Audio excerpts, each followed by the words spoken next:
Hello, I'm Allison. Welcome to Chapter a Day Bible Reading, where I will be reading one chapter a day of the Authorized King James Version of the Bible. Let's begin. 2 Chronicles Chapter 32. After these things and the establishment thereof, Sennacherib, king of Assyria, came and entered into Judah and encamped against the fenced cities and thought to win them for himself.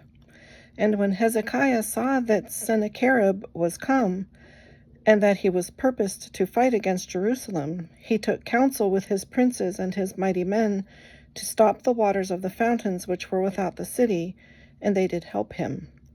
So there was gathered much people together, who stopped all the fountains, and the brook that ran through the midst of the land, saying, Why should the kings of Assyria come and find much water? Also he strengthened himself and built up all the wall that was broken, and raised it up to the towers, and another wall without, and repaired Millo in the city of David, and made darts and shields in abundance. And he set captains of war over the people, and gathered them together to him in the street of the gate of the city, and spake comfortably to them, saying, Be strong and courageous, be not afraid nor dismayed for the king of Assyria, nor for all the multitude that is with him, for there be more with us than with him. With him is an arm of flesh, but with us is the Lord our God to help us and to fight our battles. And the people rested themselves upon the words of Hezekiah king of Judah. After this did Sennacherib king of Assyria send his servants to Jerusalem, but he himself laid siege against Lachish, and all his power with him, unto Hezekiah king of Judah, and unto all Judah that were at Jerusalem, saying, Thus saith Sennacherib king of Assyria, Whereon do ye trust, that ye abide in the siege in Jerusalem?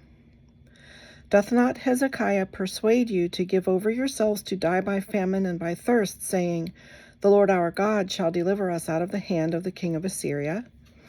Hath not the same Hezekiah taken away his high places and his altars, and commanded Judah and Jerusalem, saying, Ye shall worship before one altar, and burn incense upon it? Know ye not what I and my fathers have done unto all the people of other lands? Were the gods of the nations of those lands any ways able to deliver their lands out of mine hand? Who was there among all the gods of those nations that my fathers utterly destroyed, that could deliver his people out of mine hand, that your God should be able to deliver you out of mine hand?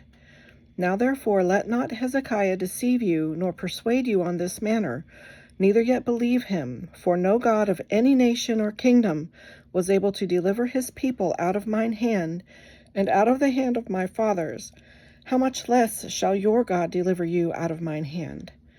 And his servants spake yet more against the Lord God, and against his servant Hezekiah.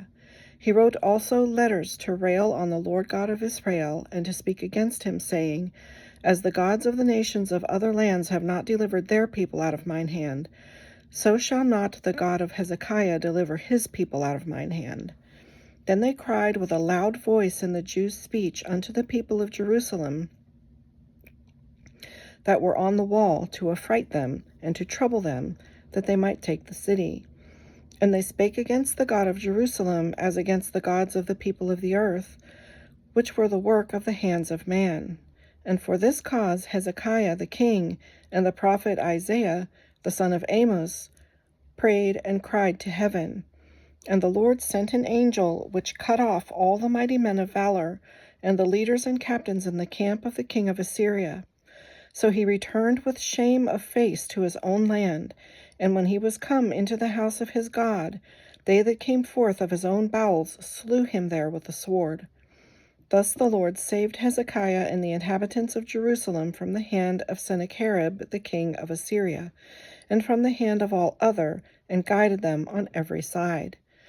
And many brought gifts unto the Lord to Jerusalem, and presents to Hezekiah king of Judah, so that he was magnified in the sight of all nations from thenceforth. In those days Hezekiah was sick to the death, and prayed unto the Lord, and he spake unto him, and he gave him a sign. But Hezekiah rendered not again according to the benefit done unto him, for his heart was lifted up, Therefore there was wrath upon him and upon Judah and Jerusalem. Notwithstanding, Hezekiah humbled himself for the pride of his heart, both he and the inhabitants of Jerusalem, so that the wrath of the Lord came not upon them in the days of Hezekiah.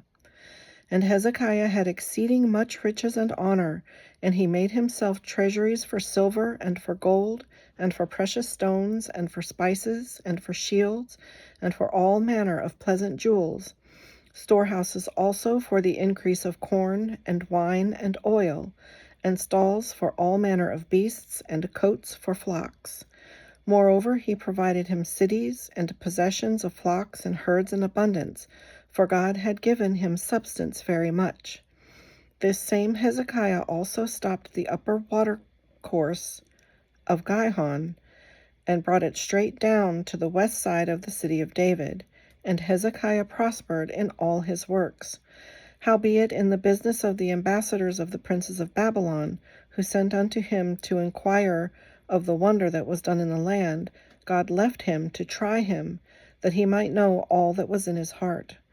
Now the rest of the acts of Hezekiah and his goodness, behold, they are written in the vision of Isaiah the prophet, the son of Amos, and in the book of the kings of Judah and Israel. And Hezekiah slept with his fathers, and they buried him in the chiefest of the sepulchres of the sons of David. And all Judah and the inhabitants of Jerusalem did honor him at his death. And Manasseh his son reigned in his stead. This concludes today's reading. I hope you'll join me again. God bless.